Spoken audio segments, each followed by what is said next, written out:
정청래 의원직 만료 2달, 이제 곧 3달이 되어 갑니다. 네. 아니, 이거 왜 안 해, 이거? 좀 건방져졌어. 그 이유를 여러분 아시게 될 거야. 여러분 안녕하십니까? 이 시대의 참 몸값인 정청래입니다. 몸값이 치솟고 있어. 아, 당대표 선거. 네네. 그러니까 건방져진 거야. 근데 오늘 김무성 대표 얘기를 먼저 하신다며. 네. 김무성 대표가 요새 지금 화보집 내고 있거든요. 팽목항이에요, 팽목항. 근데 저는 이 사진 보자마자 생각난 게 이 사진이에요, 이 사진.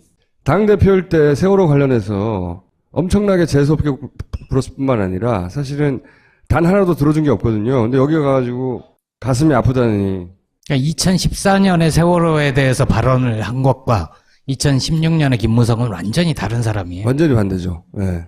그때는 세월호 유가족들이 갑질을 한다는 식의 발언. 경제 발목 잡는다. 세금 도둑이다. 뭐 별 인격적인 모독도 많이 했고, 그리고 청문회 할 때 실제로 유가족들 방청하는데 뭐 쫓아내라고도 하고 막 엄청나게 초법적인 걸 요구한다고. 예, 예. 네. 그리고 제가 개인적으로 가장 재밌어하는 사진이 이겁니다. 부친 동상이에요. 친일 논란에 휩싸인. 근데 왜 이 사진을 제가 화보집 중에 최고라고 치냐면 이렇게 찍으란 말이죠. 각도를 잡고 포즈를 잡아달라고 그래야 돼요. 움직이지 말라고. 그런 다음에 막 찍습니다. 이렇게 찍고 저렇게 찍고. 이렇게 하기 쉽지 않아요. 남사스러워가지고. 밑에도 막 찍는 거거든요, 이렇게. 김무성 대표 얘기를 하겠다는 건 뭡니까? 5.18 묘소에 가서 네. 참배하는 장면이 나왔어요. 아, 거기도 갔죠. 오늘 네. 오전에. 근데 이 옷 입고 갔어요. 똑같은 옷 입고. 네. 그러니까 저는 5.18 묘역 참배 사진 중에서 처음 봤어요, 이런 사진. 옷을 갖춰 입지 않고. 까만 양복 입고 까만 넥타이, 하얀 와이셔츠 입고 보통 가잖아요. 근데 5.18 묘역에 양복을 안 입고 저걸 입고 갔다는 것은 그지? 본인이 의도된 거고 연출한 거거든요. 아니, 자기가 이제 민생 투어 한다고. 네. 편한 복장으로 이렇게 전국을 돈다는 거죠. 근데 김무성 얘기 하나 더 하자면요. 새누리당도 지금 전당대회 하는데 김무성 대표가 얘기했죠.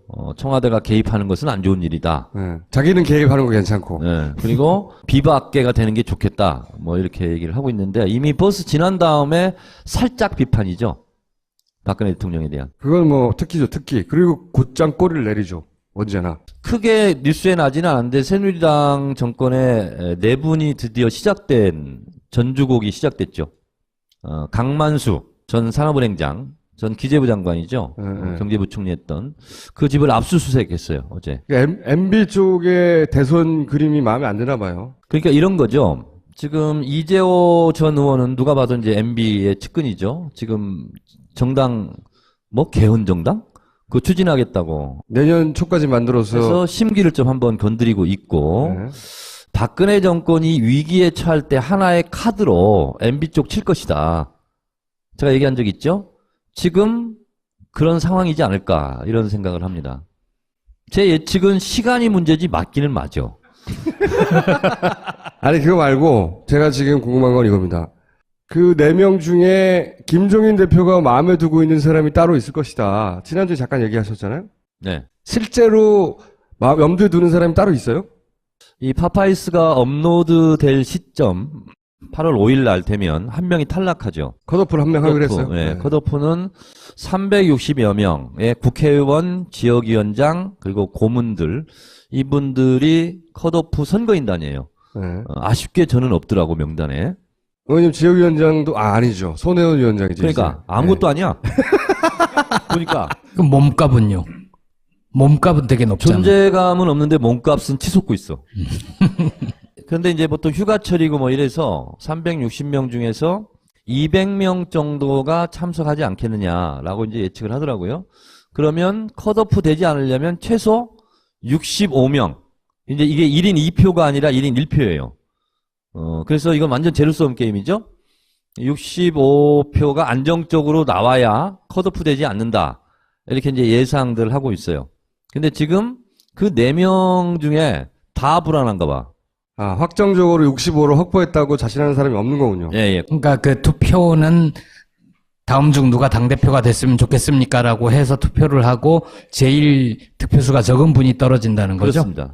근데 예전에는 이게 이제 바이어스야, 바이러스야.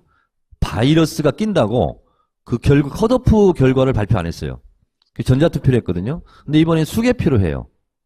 여러분들이 하도 수개표 얘기해서 영향을 받았나? 하여튼 수개표를 한대. 그럼 각 진영에 참관인들이 있어요. 그래서 이건 1등, 2등, 3등, 4등이 다 공개되게 다 나오겠네. 돼 있어요. 그래서 더 긴장하고 있어요, 지금 4명 후보들이.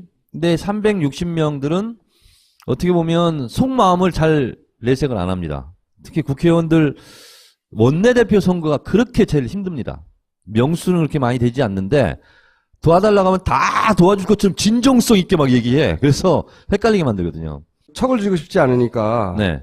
원내대표 뽑을 때 도와달라고 그러면 앞에서는 다 도와준 척 한다 이거죠. 다 도와줄 것처럼 얘기하죠. 그러면 이 당대표도 비슷하겠네요. 지금 컷오프도 그런 양상이에요. 원내대표. 왜냐면은 내가 저 사람 절대 도와주지 않을 거라고 말했는데 그 사람이 당선되면 어떡해. 그쵸, 당대표인데. 그럼 찍히는 거 아니에요. 그래서 이런 원내대표 선거라든가 컷오프 때는 이제 저도 한번 해봤잖아요. 28 전당대회를. 그럼 어떻게 하냐면 명단을 쭉 놓고 전화를 계속 돌려요. 카톡도 하고. 그러면 동그라미, 세모, X표를 합니다. 아, 이 사람은 확실히 우리 편이다. 예. 근데 X표만 맞아요. 그 사람은 전화 안 해도 알아. 안 찍을 줄. 근데 X표만 맞고 동그라미가 세모로 가기도 하고 동그라미가 X표로 가기도 하고 그래요. 근데 세모가 동그라미로 오지는 않아. 그래서 이거 속을 알 수 없는 선거예요. 그래서 그 지금 캠프별로 제가 쭉 이렇게 알아보니까 서로 지금 있잖아요. 동그라미 숫자가 65명에 이른 사람이 별로 없어. 아, 그래서 다들 불안해 지금. 의원님한테 전화해가지고 도와달라고 한다?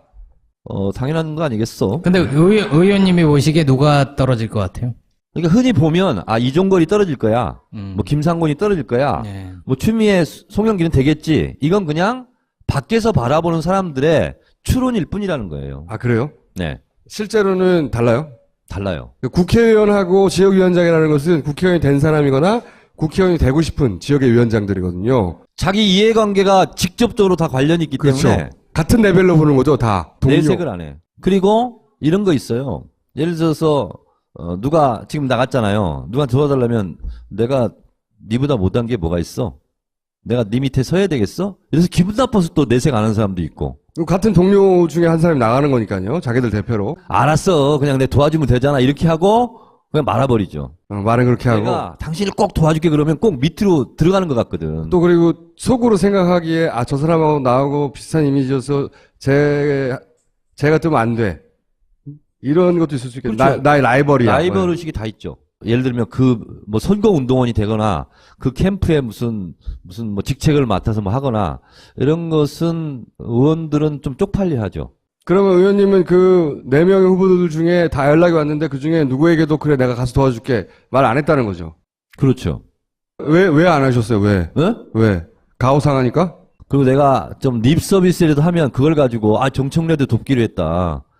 이렇게 막 나올 거 아니에요. 딴 데 가서. 그렇죠. 그렇게까지 중요한 인물이에요? 어떤 분은 아예 대놓고 선대위원장을 해달라 이런 분도 있고. 그러면 이제 기자들 입장에서는 계보가 되는 거네요. 계보. 그렇죠. 그러니까 그 누군가의 계보로 불리기 싫어서 또 할 수 없는 그러니까 거고. 딱지가 묻는 거예요. 정치인으로서는 굉장히 안 좋은 거거든요. 그래도 어느 순간에는 만약에 이 당대표가 만약에가 아니라 이 당대표가 대선을 치러야 되는 사람인데 적합하지 않은 사람이 될 것 같다고 생각하면 그 사람이 좋아서가 아니라 그걸 막기 위해서 할 수도 있는 거잖아요. 그런 상황이 점점 올 것 같은 불길한 예감이 들기는 해요. 어떤 구도가 만들어진 겁니까? 예를 들어서 김종인 대표가 지지하는 후보들과 아닌 후보들 뭐 이런 식으로 나눠요? 그게 지금은 가장 대중적으로 선긋기가 가장 확실할 것 같아요. 왜냐하면 문재인 대표가 에 대해서 호감이 있든 비호감이 있든 어쨌든 지금 여야 통틀어 대선 후보 지지율 1위 아닙니까? 그러면 소위 말한 관습적으로 우리가 얘기하는 당의 소중한 자산이잖아요. 근데 이 자산을 어떻게 하면 끌어내릴까? 기스낼까? 아니면 날개를 꺾어버릴까? 나는 고민하고 있는 사람이 김종인이라고 생각하는 거예요. 그러면 그분이 미는 당대표 후보는 아무래도 행보를 같이 할 거 아니에요. 지금 언론에서는 김종인 대표가 특별히 지지하는 후보가 없다고 나오잖아요. 내부적으로 움직이기 시작했어요. 저한테 포착이 됐어요. 그러니까 그런 후보는 그런 소문이 나면 자기가 안 될 걸 알잖아요. 그걸 알면 그렇게 하겠어요? 그걸 모르는 사람이구나. 아니, 제 말은. 지금 본인이 이게 뭐냐면 메시아 컴플렉스에 걸려 있는 거예요. 아니, 김종인 대표는 그럴 수 있어요. 김종인 대표는 그럴 수 있는데, 당대표가 되겠다고 후보로 나온 분 중에, 김종인이 날 밀어. 이게 소문이 나면 나는 불리해. 그러면 그걸 감춰야 되잖아요. 그러니까 아직까지 드러나지 않고 있잖아요. 저한테만 지금 보이고 있잖아요. 누구예요? 지금은 알고는 있지만 좀 사태 추이를 한번 지켜보려면. 아니, 4명밖에 없는데, 겨우 4명이냐, 이종걸. 비주류 후보는 이종걸이잖아요. 그러면 이제 이종걸 후보인가? 또, 일단 추미애는 아니잖아요, 추미애는. 추미애는 각 세워서 서로 티격태격 많이 했잖아요. 추미애 빼고. 원래 둘이 좀 사이가 안 좋아요. 이종걸 의원을 말린 이유는 지난주에 말씀하시기로는, 아니, 지지난주에 말씀하시기로는 김종인 대표가 지지하는 후보가 따로 있나 보다. 그 지지하는 후보의 표를 이종걸 후보가 가져갈까봐. 라고 추정했단 말이에요, 추정. 그럼 남은 사람 한 사람밖에 없잖아, 소영길. 아니 김상곤도 있을 수 있잖아. 김상곤을 왜 제껴놓는 거야? 기분 나쁘게. 그럼 송영길 아니면 김상곤이잖아요. 무슨 옛날에 고차 방정식도 아니고. 박철원이라고 있었어요.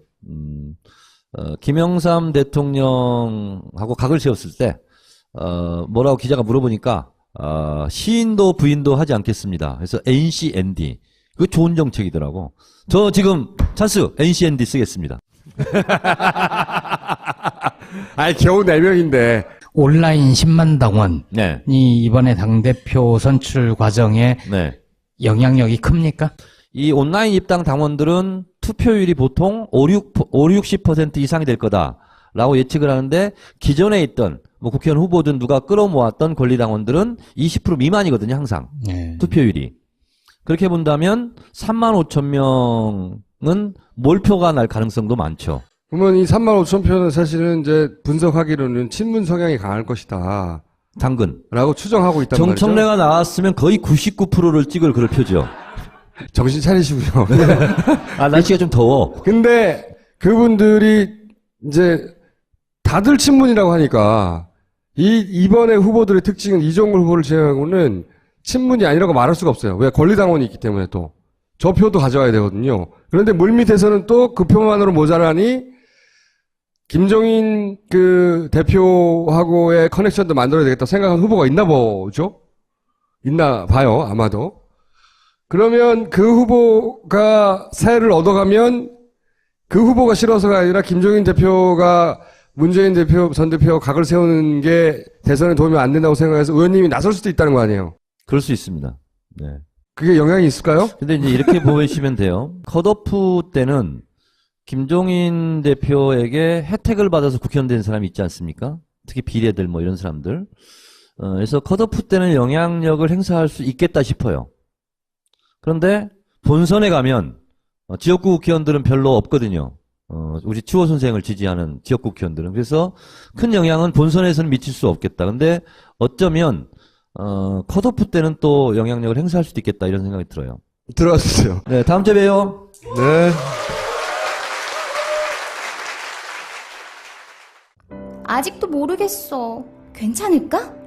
뭐가 고민이야. 그냥 자보면 되지. 어머, 미쳤어? 미치지 않았습니다. 2주간 실사용 후 불만족 시 환불 가능한 쇼앤 침대니까요. 딴지마켓 입점 2달째 반품률 0%를 자랑하는 이유 있는 만족도. 이젠 고민하지 마세요. 누워본 몸에게 물어보세요. 우리는 생각했습니다. 실외는 가까운 곳에 있다고. 우리가 파는 것은 음료 몇 잔일지 모르지만 거기에 담겨있는 것이 정직함이라면 세상은 보다 건강해질 것입니다. 그래서 아낌없이 담았습니다. 평산네이처 아로니아 친. 지금 딴지마켓에서 구입하십시오. 의도된 거고 연출한 거거든요. 아니, 자기가 이제 민생 투어 한다고 네. 편한 복장으로 이렇게 전국을 돈다는 거죠. 근데 김무성 얘기 하나 더 하자면요. 새누리당도 지금 전당대회 하는데 김무성 대표가 얘기했죠. 청와대가 개입하는 것은 안 좋은 일이다. 네. 자기는 개입하는 거 괜찮고. 네. 그리고 비박계가 되는 게 좋겠다. 뭐 이렇게 얘기를 하고 있는데 이미 버스 지난 다음에 살짝 비판이죠. 박근혜 대통령에 대한. 그건 뭐 특기죠, 특기. 그리고 곧장 꼬리를 내리죠. 언제나. 크게 뉴스에 나지는 않은데 새누리당 정권의 내분이 드디어 시작된 전주곡이 시작됐죠. 강만수 전 산업은행장 전 기재부 장관이죠. 경제부총리 했던 그 집을 압수수색했어요, 어제. MB 쪽의 대선 그림이 마음에 안 드나 봐요. 그러니까 이런 거죠. 지금 이재호 전 의원은 누가 봐도 이제 MB의 측근이죠. 지금 정당, 개헌정당? 그거 추진하겠다고. 내년 초까지 만들어서. 그래서 심기를 좀 한번 건드리고 있고, 네. 박근혜 정권이 위기에 처하냐라고 이제 예측을 하더라고요.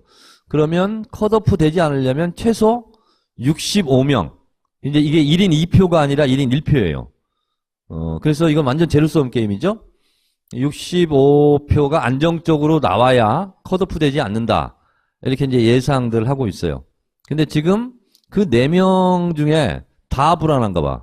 아, 확정적으로 65로 확보했다고 자신하는 사람이 없는 거군요. 예, 예. 그러니까 그 투표는 다음 중 누가 당대표가 됐으면 좋겠습니까? 라고 해서 투표를 하고 제일 득표수가 적은 분이 떨어진다는 거죠? 그렇습니다. 근데 예전에는 이게 이제 바이러스야. 바이러스가 낀다고 그 컷오프 결과를 발표 안 했어요. 그 전자투표를 했거든요. 근데 이번엔 수개표로 해요. 여러분들이 하도 수개표 얘기해서 영향을 받았나?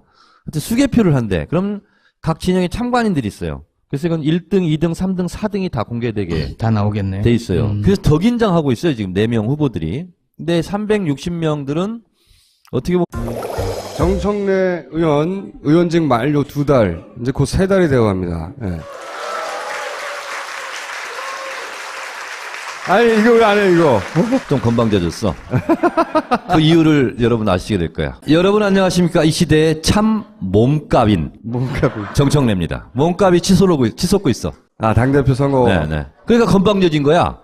근데 오늘 김무성 대표 얘기를 먼저 하신다며. 네. 김무성 대표가 요새 지금 화보집 내고 있거든요. 팽목항이에요, 팽목항. 근데 저는 이 사진 보자마자 생각난 게 이 사진이에요, 이 사진. 당대표일 때 세월호 관련해서 엄청나게 재수없게 불었을 뿐만 아니라 사실은 단 하나도 들어준 게 없거든요. 근데 여기 가가지고 가슴이 아프다니.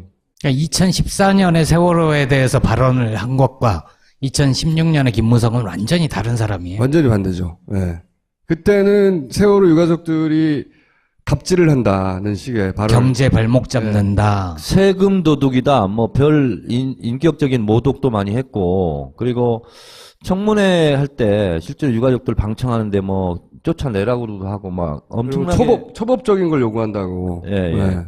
그리고 제가 개인적으로 가장 재밌어하는 사진이 이겁니다. 부친 동상이에요. 친일 논란에 휩싸인. 근데 왜 이 사진을 제가 화보 집중에 최고라고 치냐면 이렇게 찍으란 말이죠. 각도를 잡고 포즈를 잡아달라고 그래야 돼요. 움직이지 말라고. 그런 다음에 막 찍습니다. 이렇게 찍고 저렇게 찍고. 이렇게 하기 쉽지 않아요.